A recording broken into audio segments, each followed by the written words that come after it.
Hello and welcome to the channel. Subscribe if you're new and hit that like button for me.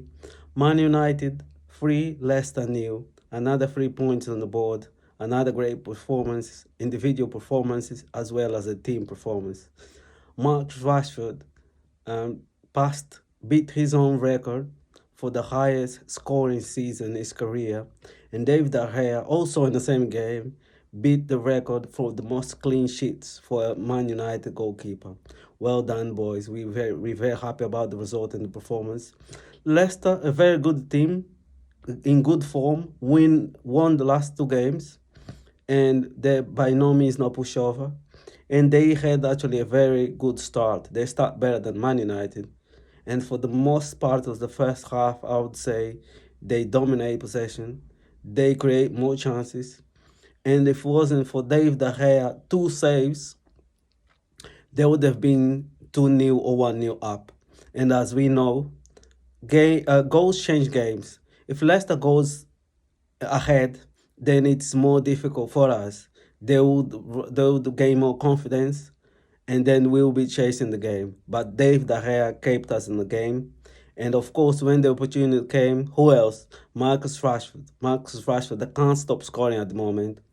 I would say, he's probably the informed striker, not only in the Premier League, but also in the world. I would argue with anybody that Marcus Rashford at the moment is into that conversation of being one of the most informed strikers at the moment. Yeah, Rashford will get all the headlines, but also De Gea deserves a mention because De Gea is the one who kept us in the game. Other performances also, I would say Luke Shaw played very well. Bruno, even though playing on the right, with Luke Shaw is that the fact that he's a good defender, but he also goes forward and creates chances and put on crosses. Bruno played very well on the right, especially in the second half. And Ten Hag also deserves a lot of credit for the tactical changes that he made in the second half. For once this season, we had a very good start for the second half, because normally we start the second half badly. So credit for Ten Hag for making the changes at halftime. Brought Sancho on as a 10. Sancho as a 10 is something that we as Man United fans has been speaking for a very long time. I'm glad that since Sancho came back from Holland, he's been playing as a 10 most of the time. And Sancho is flourishing as a 10. He had a very good performance. I would say he came on and it changed the game for us. He scored a goal. He could have scored more. He set up chances.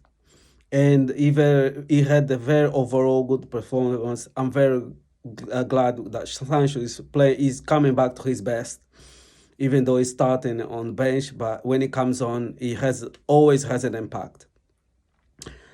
Defense, I would say Martinez is always reliable. He didn't disappoint. But Lindelof had also a very good game. He stood out.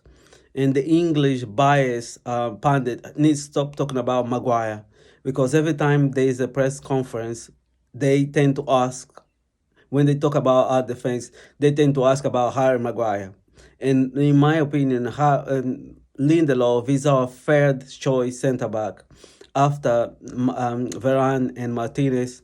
I would say Victor Lindelof is the next one in line. So Maguire is our fourth, I would say is our fourth centre back at the moment, and this bias against Victor Lindelof needs to stop. Sabitzer had a quiet performance. He's playing out of position. It's not a CDM. He's playing because Casemiro needs a rest, but Sabitzer is playing very well in that role. And yeah, I can't complain. It's not his best role, but he's doing a job at the moment. Volkos, he started as a 10 and then he moved up to play up front as a striker. I would say he played better as a striker. Of course, that's his natural position. But Volkos needs to work on his finishing, because he was one-on-one with the keeper against Barcelona and he shot straight at the keeper. Again today, he was one-on-one with the keeper and he shot towards the keeper. He needs to work on his finishing. We know, of course, that Volkos is a very limited player, but he's all we got at the moment. Martial still injured. I heard that we'll come back to training this week. But in the meantime, we need Volkos. But what Volkos does well is his pressing. He works hard. He fights for the team. And yeah, his pressing is good. He plays, he contributes to the team. However, he still needs to score more goals as a striker for Man United. Yeah, and then in the last few minutes when we were 3-0 up, the coach brought in some of the youngsters. What's his name? Elanga came on, and also Mainu came on as well. And it's good to have Steve McTominay back, because of course we need cover for Casemiro. We need to give Casemiro sometimes a rest, and it's good that McTominay is back, because McTominay can play on that CDM role. Bruno deserves a shout for the man of the match as well. Bruno played very well. He played 90 minutes on the right, but he played very well. But what a pass for Rashford. What a pass to pick up Rashford. And Rashford, of course, we back Rashford to score. Rashford didn't have much to do in the first few minutes. He was a bit quiet. He's normally a bit quiet when he's playing as a centre forward, because let's face it, there's not much service for the striker at Man United.